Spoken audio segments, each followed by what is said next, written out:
Hello students, welcome to our channel grow your marks. और आज हम क्लास 6 हिंदी एनसीईआरटी का 5th चैप्टर पढ़ेंगे जिसका नाम है अक्षरों का महत्व। और इससे पहले अगर आप लोगों ने हमारी पुराने चैप्टर की एक्सप्लेनेशन नहीं देखी है तो उसे भी जाकर देखें। और वीडियो शुरू करने से पहले अगर आप लोगों ने हमारे चैनल को अभी तक सब्सक्राइब नहीं किया है तो हमारे चैनल को सब्सक्राइब करें और बेल आइकन को दबाना ना भूलें। तो चलिए शुरू करते हैं। अक्षरों की कहानी। यह पुस्तक अक्षरों से बनी है। सारी पुस्तकें अक्षरों से बनी है। तरह तरह की पुस्तकें, तरह तरह के अक्षर। दुनिया में अब तक करोड़ों पुस्तकें छप चुकी है। हजारों पुस्तकें रोज छपती है। तरह तरह के अक्षरों में हजारों की तादाद में रोज ही समाचार पत्र छपते रहते हैं। इन सबके मूल्य में है अक्षर।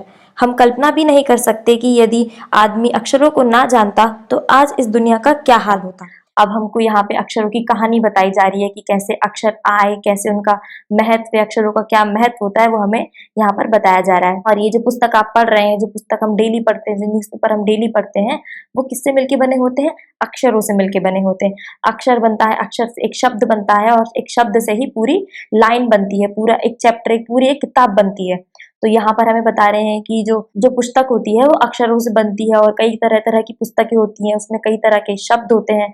जितनी पुस्तकें होंगी उतने ही नए तरह के शब्द होंगे। और इस दुनिया में करोड़ों की तादाद में जो पुस्तकें हैं वो छपती रहती है, मतलब कि करोड़ों की तादाद में डेली हजारों पुस्तकें छपती रहती है और नए शब्द जो है हमें बार बार सामने आने को मिलते हैं। और समाचार पत्र भी डेली छपते रहते हैं। समाचार पत्र माने कि जो न्यूज़पेपर हम पढ़ते हैं डेली, वो भी कई सारी भाषाओं में और अलग अलग शब्द में हमें पढ़ने को मिलते हैं। हम कल्पना भी नहीं कर सकते कि अगर आदमियों को आज भी अक्षरों का महत्व नहीं पता होता या फिर हम अक्षरों को ना जानते कि अक्षर क्या होते हैं, तो पता नहीं इस दुनिया का क्या ही हाल होता। क्योंकि अगर हम अक्षरों को ना जान पाते तो हम पढ़ नहीं पाते और कुछ समझ नहीं पाते, तो हम इसकी कल्पना भी नहीं कर सकते कि बिना पढ़ाई के या बिना ज्ञान के ये जो जीवन है वो कैसा होता, वो दुनिया कैसी होती। कोई कह सकता है कि हम अक्षरों को अनादिकाल से जानते हैं। अक्षरों का ज्ञान हमें किसी ईश्वर से मिला है। पुराने जमाने के लोग सचमुच ही सोचते थे कि अक्षरों की खोज ईश्वर ने की है। अब यहाँ पे हमें बता रहे हैं कि कोई कह सकता है कि हम जो है अक्षरों को अनादिकाल से जानते हैं, लेकिन ये बात हमें पता नहीं थी।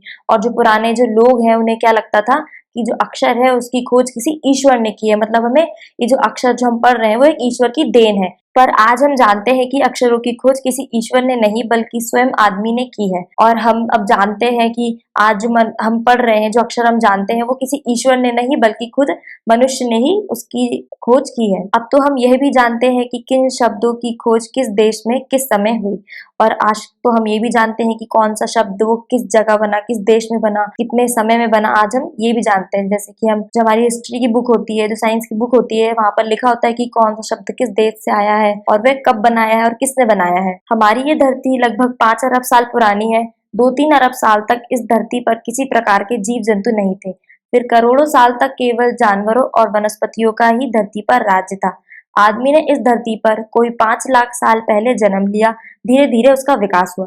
अब यहाँ पर जो बता रहे हैं कि हमारी जो धरती है वो बहुत ही पुरानी है, 5 अरब साल पुरानी है, मतलब कि बहुत ही पुरानी है। और 2-3 अरब साल तक तो इस धरती पर कोई था ही नहीं, मतलब जीव जंतु कोई थे ही नहीं, क्योंकि पहले ऐसा एनवायरमेंट ही नहीं बना कि कोई जीव जंतु वो पनप सके। फिर करोड़ों साल तक केवल जानवरों और वनस्पतियों का ही इस धरती पर राज्य था, मतलब कि वनस्पति माने कि जो पेड़ पौधे हैं उन्हीं का ही और जानवरों का ही राज्य था।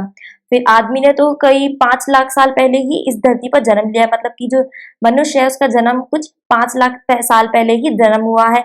और अब धीरे धीरे आदमी जो है, जो मनुष्य है, उसका विकास होना शुरू हो गया है। कोई 10,000 साल पहले आदमी ने गांव को बसाना शुरू किया। वह खेती करने लगा। वह पत्थरों के औजार का इस्तेमाल करता था। फिर उसने तांबे और कस्बे के औजार बनाए। अब यहाँ पे 10,000 साल पहले आदमियों ने गांव को बसाना शुरू किया, मतलब कि गांव में रहना शुरू किया और फिर वह खेती करने लगे। और खेती के साथ साथ ही उन लोगों ने पत्थरों के जो औजार होते हैं उसको भी इस्तेमाल करना शुरू कर दिया।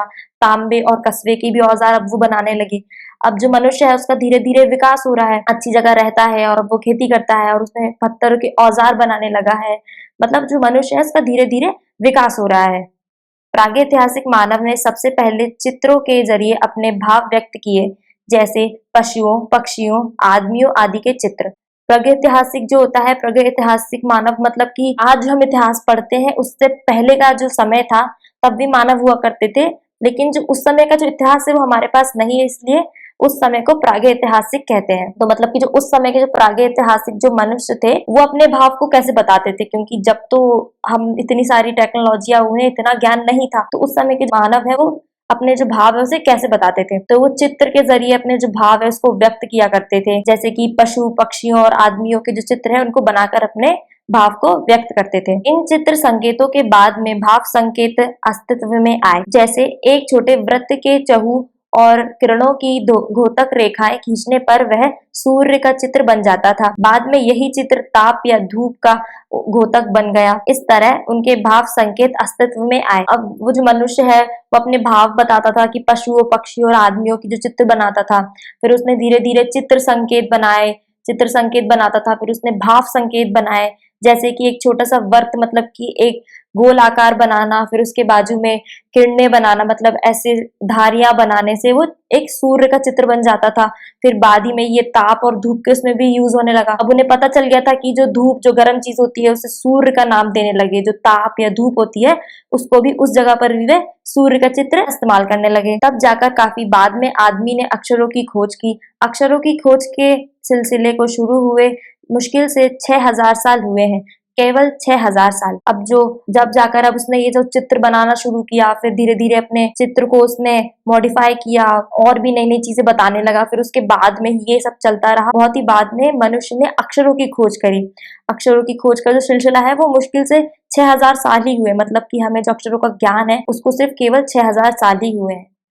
मध्य अमेरिका के ओजीवावा आदिवासियों के चित्र। दाईं ओर से बाईं ओर के क्रमश तूफान का देवता जो सारे आकाश को घेरता है, नगाड़ा, पंखों से सुशोभित नगाड़ा, द्रोण कक, कोवा और दवा खाने में आदमी। ये जो चित्र है वो कुछ मध्य अमेरिका के जो आदिवासी है उन्होंने ये चित्र बनाए थे। जैसे कि हम देख सकते हैं दाईं से बाईं ओर मतलब कि ये जो हमें इस साइड दिख रहा है राइट साइड से लेफ्ट साइड की ओर, तो ये जो ये पहला चित्र है वो तूफान के देवता है। तूफान के देवता है जिन्होंने की पूरे आकाश को घेरा रखा है, जैसे कि देख सकते हैं यहाँ पे अच्छे से पहले चित्र को बनाया गया है। फिर आप देख सकते हैं कि जो पंखों से सुशोभित नगाड़ा है, यहाँ पे बढ़िया से इसके पंख बनाए हैं। ये हमारा तीसरा चित्र हो गया। फिर द्रोण का एक कौवा है वो बनाया गया है, यहाँ पे आप देख सकते हैं। फिर कोव और दवा खानों में आदमी, यहाँ पे जो छोटा सा कौवा है इसकी बात हो रही है, और ये दवा खाने में आदमी। आप ये जो देख सकते हैं ये जो कौवा है उसके बाजू में एक आदमी भी बना हुआ है, ये उसका चित्र है। अक्षरों की खोज के साथ एक नई युग की शुरुआत हुई।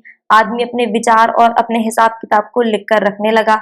तब से मानव को सभ्य कहा जाने लगा। अब जब से अक्षरों की खोज हुई तो एक नई युग की शुरुआत हुई है और आदमी ने अपने विचार को और अपने हिसाब किताब को वो लिख कर रखने लगा। अक्षरों को हम जब से जानने लगे हैं तो जब से एक नया युग चालू हुआ है, क्योंकि जब हमें ज्ञान नहीं था या फिर हम जब कुछ पढ़ना लिखना नहीं जानते थे तो हम कैसे ही कोई अच्छी चीज लिख सकते हैं, अपने विचार को हम लिखकर बता सकते हैं। तो सीधी सी बात है कि जब हमने अक्षरों को जानना शुरू किया, हम अक्षरों को जाने, तभी से एक नई युग की शुरुआत हुई है।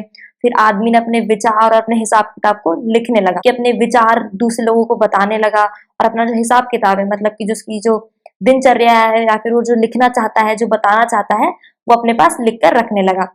तभी से ही जो मनुष्य है उसको सभ्य कहा जाने लगा। सभ्य माने कि अब वो पढ़ा लिखा है और वो सब कुछ जानता है, इसलिए उसको सभ्य कहा जाने लगा। आदमी ने जब से लिखना शुरू किया तब से इतिहास आरंभ हुआ। किसी भी कौम या देश का इतिहास तब से शुरू होता है जब से आदमी के लिखे हुए लेख मिलने लग जाते हैं। आदमी ने जब से लिखना चालू किया जब भी से ही हमें इतिहास का पता चला, क्योंकि जब हमने पढ़ना शुरू किया तभी तो हम कुछ लिख पाएंगे, तभी हम बता पाएंगे कि इतिहास कैसा था।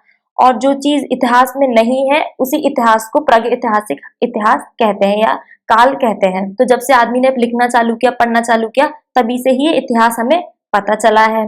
और किसी भी कौम या फिर किसी भी देश मतलब कि किसी भी जगह या फिर किसी भी देश का इतिहास तभी लिखा जाता है जब उस मनुष्य को पढ़ना आता हो, जिसे उसे ज्ञान हो, अक्षरों का मूल्य पता हो, जभी से। इस प्रकार इतिहास को शुरू हुए मुश्किल से 6000 साल हुए हैं। इसके पहले के काल को प्रागैतिहासिक काल यानी इतिहास के पहले का काल कहा जाता है। अब जो इतिहास है हमारा उसको हमें पता हुए सिर्फ 6000 साल ही हुए हैं, मतलब कि हम 6000 साल से ही हमें अपने इतिहास को जानते हैं, और उससे पहले का जो इतिहास था, उससे पहले का जो काल था उसको प्रागैतिहासिक काल कहते थे, यानी कि जो इतिहास है उससे पहले का काल कहते थे। अतः हम देखते हैं कि यदि आदमी अक्षरों की खोज नहीं करता तो आज हम इतिहास को ना जान पाते। अगर हम आदमियों को जो अक्षर है उसका जो ज्ञान है नहीं पता होता तो हम जो आज हम इतिहास पढ़ रहे हैं वो शायद हमें नहीं पता होता। जो रामायण हम पढ़ते हैं या जो महाभारत हम पढ़ते हैं शायद वो हमें नहीं पता होती अगर हम अक्षरों का ज्ञान नहीं पता होता तो वो लिखी कैसी जाती, तो वो हमें नहीं पता होता। हम यह ना जान पाते कि पिछले कुछ हजार सालों में आदमी किस प्रकार रहते थे, क्या क्या सोचते थे, कौन कौन राजा हुए इत्यादि। और अगर ये सब हमें अक्षरों के बारे में नहीं पता होता या फिर हम अक्षरों को नहीं लिख पाते, नहीं पढ़ पाते, तो हमें ये कैसे पता चलता कि जो पुराने जो लोग हैं, इतने हजार साल पहले जो लोग रहते थे, वो अपना जीवन यापन कैसे करते थे, अपना जीवन गुजारा कैसे करते थे और वह क्या क्या सोचते थे। और जो पिछले जो कुछ समय है उनमें जो राजा है, मतलब कि कौन कौन राजा है, वो शायद हम ना पढ़ पाते अपने इतिहास में जो हमने पढ़े हैं। अक्षरों की खोज मनुष्य की सबसे बड़ी खोज है। अक्षरों की खोज करने के बाद ही मनुष्य अपने विचारों को लिखकर रखने लगा। इस प्रकार एक पीढ़ी का ज्ञान का इस्तेमाल दूसरी पीढ़ी करने लगी। अक्षरों की खोज करने के बाद पिछले 6000 सालों में मानव जाति का तेजी से विकास हुआ। अब यहाँ पे बता रहे हैं कि अक्षरों की खोज ही मनुष्य की सबसे बड़ी खोज है, मतलब कि मनुष्य की जो अब तक की सबसे बड़ी खोज है वो क्या है, अक्षर। और अक्षरों की खोज करने के बाद ही मनुष्य ने अपने विचारों को, अपने हिसाब किताब को लिखना शुरू किया। इसी प्रकार एक पीढ़ी का ज्ञान जो है वो दूसरी पीढ़ी इस्तेमाल करने लगी। मतलब कि जो हम आज पढ़ रहे हैं वो हमारी आने वाली पीढ़ी को हम बताएंगे, क्योंकि जो हमने पढ़ा है, जो हमें पता है, वो हम कभी नहीं भूलेंगे और यही हमारी पीढ़ी, आने वाली पीढ़ी जो है वो इस्तेमाल करेगी, वो ये चीज पढ़ेगी। तो इसी प्रकार जो अक्षर है उसका ज्ञान होना बहुत जरूरी है। अब अक्षर की जो खोज हुई है उसके बाद जो पिछले जो 1000 साल है उसमें मानव जाति का बहुत ही तेजी से विकास हुआ है, क्योंकि हमें अक्षरों के बारे में पता है, तो अब हम पढ़ने लगे हैं, अब हमें सब कुछ पता है, तो हमारा जो विकास है, मतलब जो मानव जाति का विकास है, वो बहुत ही तेजी से होने लगा है। यह महत्व है अक्षरों का और उनकी बनाई हुई लिपियों का। अतः हम सबको अक्षरों की कहानी मालूम होनी चाहिए। आज जिन अक्षरों को हम पढ़ते हैं या लिखते हैं वह कब बनाए गए, कहाँ बने और किसने बनाए, ये जानना जरूरी है भी। यह जो बता रहे हैं कि यह महत्व है अक्षरों का, मतलब ये लाइन हमें बता रही है कि अब तक जो आपने पढ़ा, अब तक जो आपने सुना, यही अक्षरों का महत्व है और यही हमारी लिपियां हैं।